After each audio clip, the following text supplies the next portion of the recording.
देव भगवान की जय। कल हम लोग भगवान श्री कृष्ण के अंतरंग सखा, उनके मंत्री और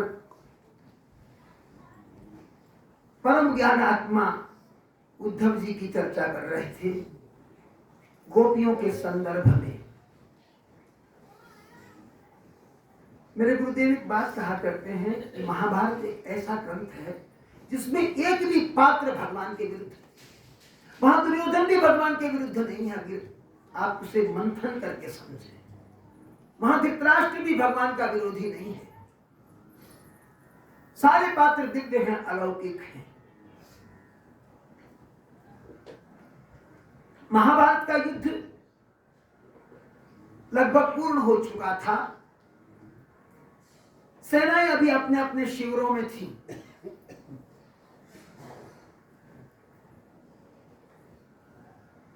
पांडव भी अपने शिविरों में थे, पांडवों की सेना शिविरों में थी। पांडव विजयी हुए थे और आप जानते हैं कि दुर्योधन के चाटुकारी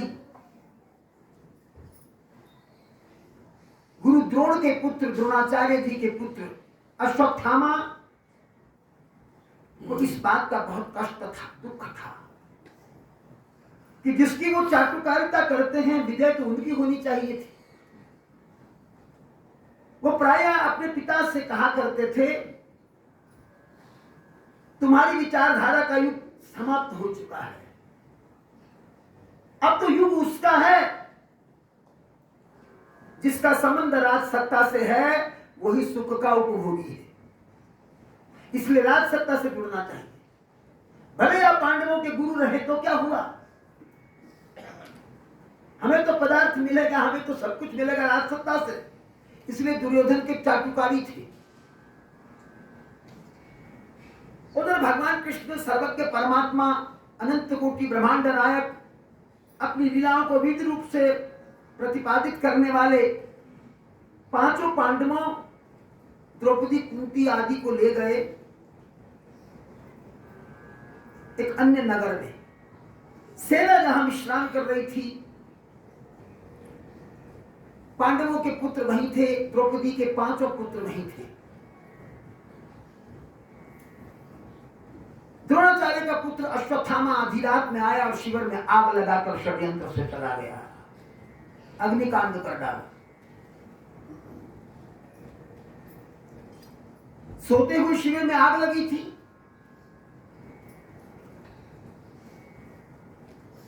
बहुत से लोग हताहत हुए। पांचों पांडवों के पुत्र मारे गए। किशोर पुत्र थे, वे मृत्यु को प्राप्त हो गए।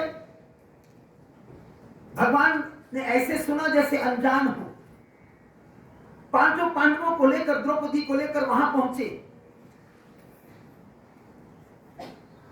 उधर अर्जुन को आदेश दे दिया, जिसने भी ये विभत्स कार्य किया है, घृणित कार्य किया है, उसे पकड़ के लाओ।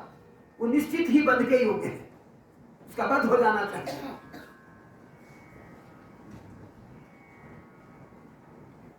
अर्जुन पीछा करने के लिए भागे।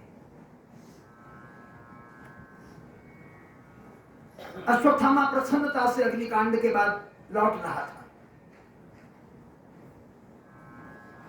उसने जब देखा कि अर्जुन पीछा कर रहे हैं, महापराक्रमी अर्जुन, गांडीवधारी अर्जुन, बचाव के लिए ब्रह्मास्त्र का निपात कर डाला।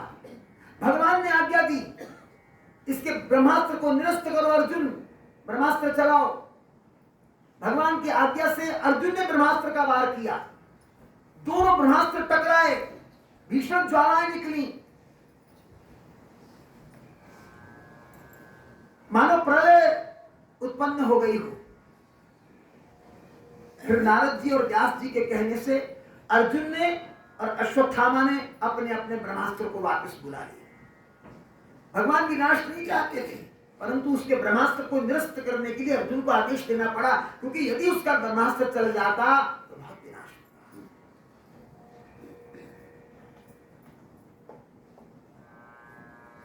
नारद जी व्यास जी का आदेश मानकर अर्जुन ने भी लौटा लिया, अश्वत्थामा ने भी लौटा लिया, पर इसी बीच अर्जुन अश्वत्थामा को पकड़ने में सफल हो गए। अब दृश्य की बात लाइए अपने मन में। शिविर का दृश्य है, 5 बेटों की लाश पड़ी है, द्रौपदी रो रही है, बिलख रही है, विलाप कर रही है। जिस मां के 5 पुत्र मर गए रणभूमि में, वो विलाप ना करेगी, और वो भी भगवान के होते हुए। अब यहां वस्तु स्थिति को देखना है, फिर अपने को उससे तोलना है कि हम कहां खड़े हैं। विलाप कर रही अपने पुत्रों को रोता हुआ, मरा हुआ देख करके, और उधर भगवान बड़ी उदास भंगिमा से अर्जुन को आदेश देते हैं। अर्जुन पकड़ करके ले आए हैं। भगवान भावावेश में कहते, मार डालो आतताई को, मार डालो। उधर द्रौपदी दौड़ती उठकर, हाथ पसार करके दौड़ती है, मानो अपनी पीठ के पीछे द्रोणाचार्य पुत्र, पांडवों के गुरु के पुत्र अश्वत्थामा को बचाने का प्रयत्न कर रही है। मत मारो, मत मारो, ये हमारे गुरु पुत्र हैं, इनके अंदर अपने पिता की आत्मा झलक रही है। आत्मा में जाए थे पुत्र, पुत्र पिता की आत्मा होता है। क्या आप अपने गुरु का वध कर डालोगे? मुच्यताम मुच्यताम एष ब्राह्मण नेतराम गुरु। भागवत की भाषा बोल रहा हूं, महाभारत की नहीं। भागवत भक्ति के आलोक में है।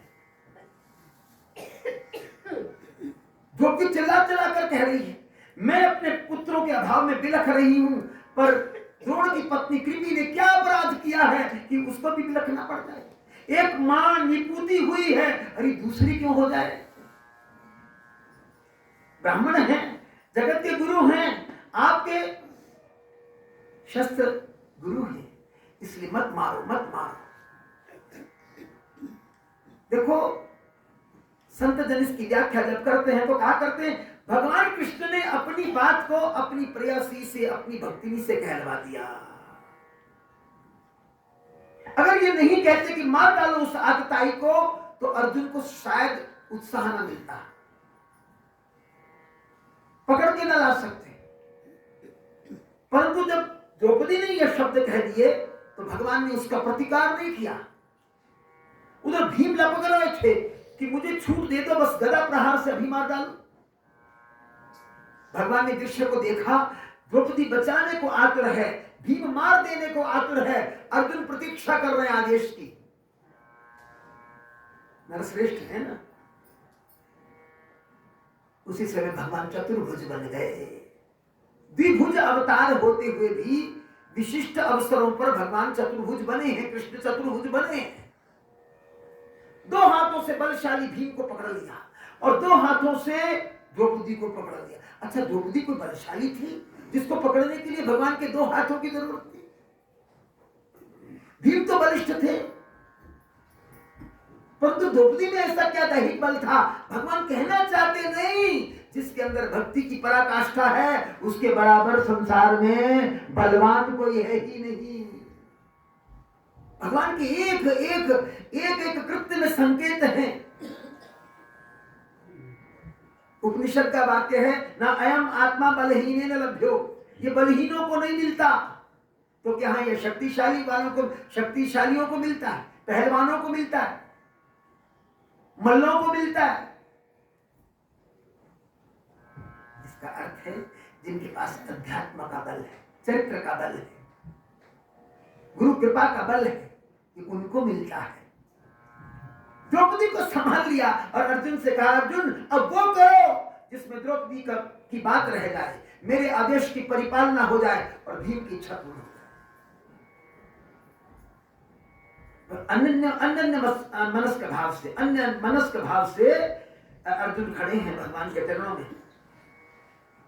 और जब भगवान को ऐसा कहते सुनकर अर्जुन को कुछ समझ में नहीं आता, तो केवल चरणों में सिर रख दिया। उसी समय बोध हुआ भगवान क्या कहना चाहते हैं। कटार निकाली, क्योंकि ब्रह्म बंधुर न हंतव्यम, उसके मस्तक की मणि निकालकर मुंडित कर दिया उसे, और लज्जित करके शिविर से बाहर निकाल दिया। उसकी हत्या हो गई, अपमान हो गया, हत्या हो गई। द्रौपदी के वाक्य रह गए, भीम की बात पूरी हो गई और भगवान का आशय पूर्ण हो गया। एक महापुरुष ने मुझे ये बात प्रसंग सुनाते हुए कही थी कि उनके गुरुदेव ये कहते थे कि यदि साक्षात कृष्ण भगवान या राम भगवान भी सामने खड़े होकर शास्त्र विरुद्ध आदेश करें तो उस समय ये विचार कर लेना कि ये भगवान का आदेश नहीं है, तुम्हारी वासना का आदेश है। भगवान कभी शास्त्र विरुद्ध नहीं कहते, सद्गुरु भगवान कभी शास्त्र विरुद्ध नहीं कहते। हम अपनी वासना में सान कर उनकी बातों का कुछ अर्थ से अनर्थ कर दें वो अलग बात। आज बहुत अनर्थ से अनर्थ करने वाले हैं, लेकिन इतना प्रकरण बीत जाने के बाद भी कुछ दिन व्यतीत हो गए तो भगवान द्वारिका जाने लगे। उधर ब्रह्मास्त्र का वार करने वाला अश्वत्थामा खिन्न तो था ही, लेकिन उसके मन से बदले की भावना नहीं थी। देखो एक बात यहां और आती है, अश्वत्थामा को पकड़ करके लाया गया, जहां पर उसके मस्तक की मणि निकाली वहां साक्षात श्रीमन नारायण भगवान कृष्ण उपस्थित थे। श्री कृष्ण का दर्शन करने के बाद भी उसकी मनोवृत्ति नहीं बदली। ऐसा भी होता है। गुरबाणी की एक पंक्ति मुझे याद आ गई, सतगुरु नु सब जग देखदा जेता जगत संसार पर विठिया मुक्त न हो गई जे करे न शब्द विचार। क्योंकि सत्संग जब तक नहीं मिलेगा तब तक बाह्य दर्शन भी कुछ करने वाला। हाँ, सतगुरु कृपा करना स्वयं चाहे तो कायाकल्प कर सकते हैं। उस पापात्मा अश्वत्थामा की वृत्ति नहीं बदली, उसके मन में बदले की आग जल रही थी, धधक रही थी कि किसी प्रकार मैं बदला लूं, मेरा कृत्य पूर्ण हो जाए। वस्तुतः उसकी चेष्टा क्या थी कि पांडवों का वंश नाश हो जाए, उनके वंश में पानी देने वाला कोई ना बचे। अगर वंश ही समाप्त हो गया तो विजयश्री किस काम की, राजपाट किसको दिया जाएगा। उसने एक और चाल चली, 6 ब्रह्मास्त्र एक साथ छोड़ दिए। 6 ब्रह्मास्त्र।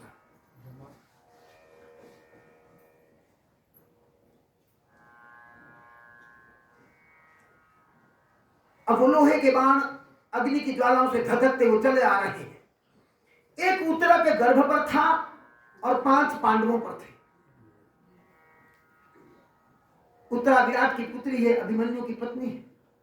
वही अभिमन्यु अर्जुन का पुत्र रणभूमि में चक्रव्यूह में मारा गया, जिसे छल से मारा गया, धोखे से मारा गया।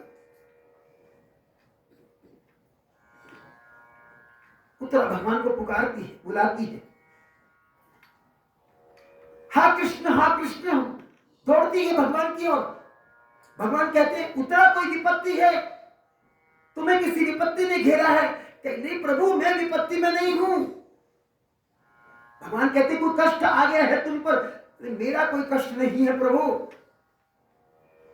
भगवान ने कहा किस लिए पुकार रही हो? कि आपका नाम कलंकित ना हो जाए इसलिए पुकार रही हूं। देखिए ना, जलता हुआ लोहे का बाण गर्भ पर वार करने के लिए आतुर है। इस गर्भ में पांडवों के वंश की अंतिम निशानी है। अगर ये बाण कार्य कर गया, गर्भ नष्ट हो गया, मुझे तो कोई दुख ना होगा, मैं तो आपकी हूं, परंतु संसार में आपका नाम जल जाएगा। जिन पांडवों के पक्ष में भगवान कृष्ण थे, अर्जुन के रथ की बागडोर हाँकने वाले श्री कृष्ण जिन पांडवों की सहायता कर रहे थे, उन पांडवों को विजयश्री दिलाकर भी उनका वंश जीवित नहीं रख सके।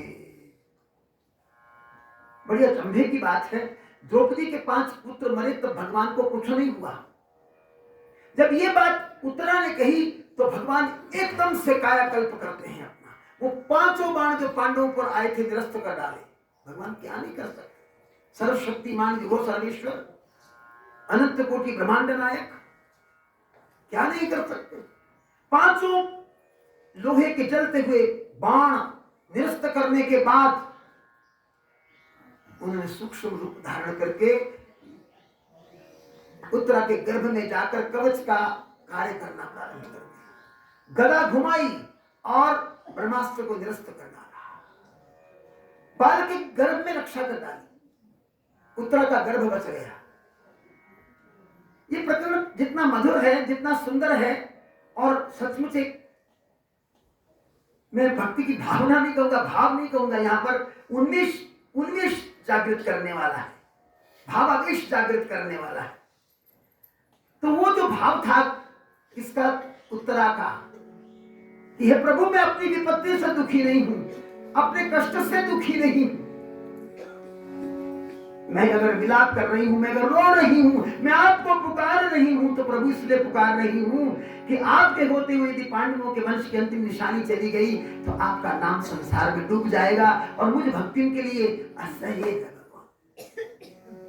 जिस समय भक्त को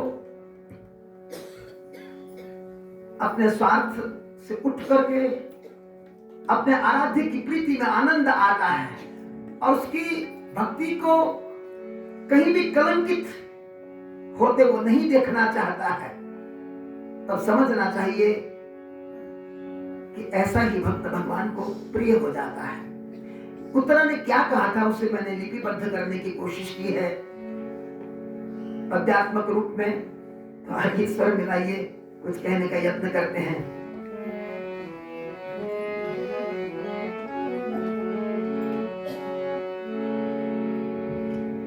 मेरे भगवन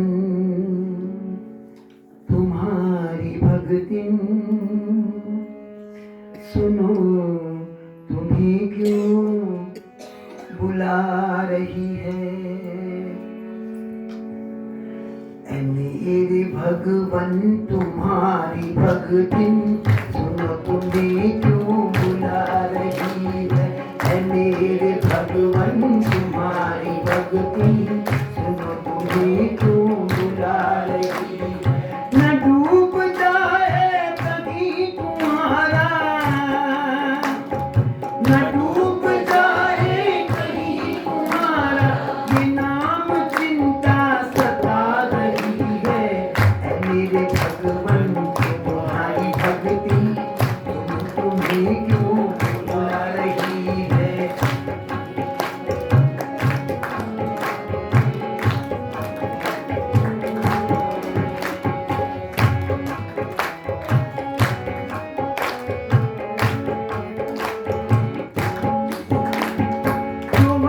तुमने बताया रण में, जो वंश तुमने बताया रण में, फिर उस पे संकट के छाए बादल, के पांडवों की अंतिम निशानी, के पांडवों की अंतिम निशानी तुम्हारे होते क्यों जा रही है। मेरे भगवन तुम्हारी भक्ति सुनो, तुम्हें क्यों बुला रही है। मेरे भगवन तुम्हारी भक्ति सुनो, तुम्हें क्यों बुला रही है। न डूब जाए कहीं तुम्हारा, न डूब जाए कहीं तुम्हारा, ये नाम चिंता सता रही है। मेरे भगवन तुम्हारी भक्ति सुनो, तुम्हें क्यों बुला रही है।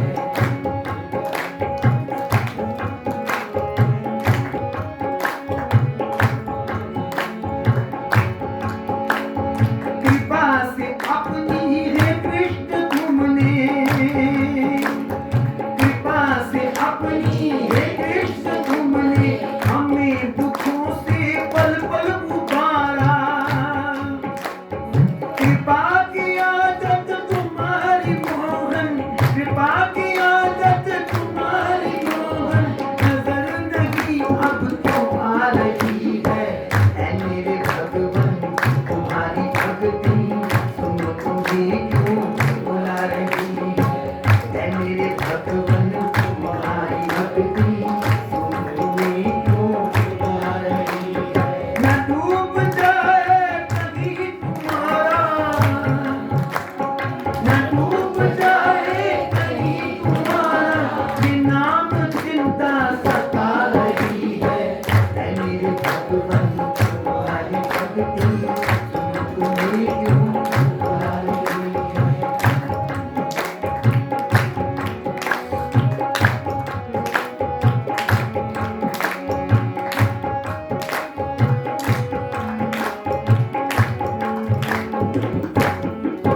भगवन तुम्हारी भक्ति क्यों बुला रही ना डूब जाए कहीं तुम्हारा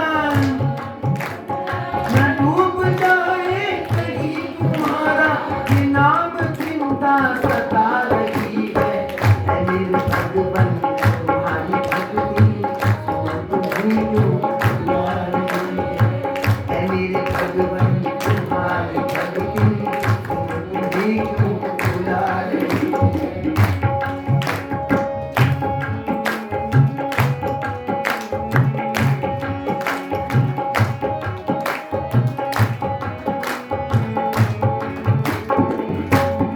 मेरी प्रार्थना है भक्त वत्सल मेरी प्रार्थना है भक्त वत्सल न हो कलंकित ये नाम तेरा न हो कलंकित ये नाम तेरा बचा लो अपने इस नाम बचा लो अपने इस नाम को के लाज भक्ति की जा रही है मेरे भगवान तुम्हारी भक्ति तुम्हें क्यों बुला रही है मेरे भगवान तुम्हारी भक्ति तुम्हें क्यों बुला रही है न डूब जाए कहीं तुम्हारा न डूब जाए कहीं तुम्हारा ये नाम चिंता सता रही है मेरे भगवान तुम्हारी भक्ति तुम्हें क्यों बुला रही है मेरे भगवन तुम्हारी भक्ति तुम्हें क्यों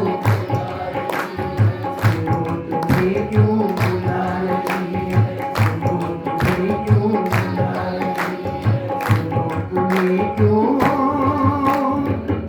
बुला रही है कहते हैं भगवान ने जब गर्भ की रक्षा कर दी तो प्रसव काल आया जो पुत्र जन्मा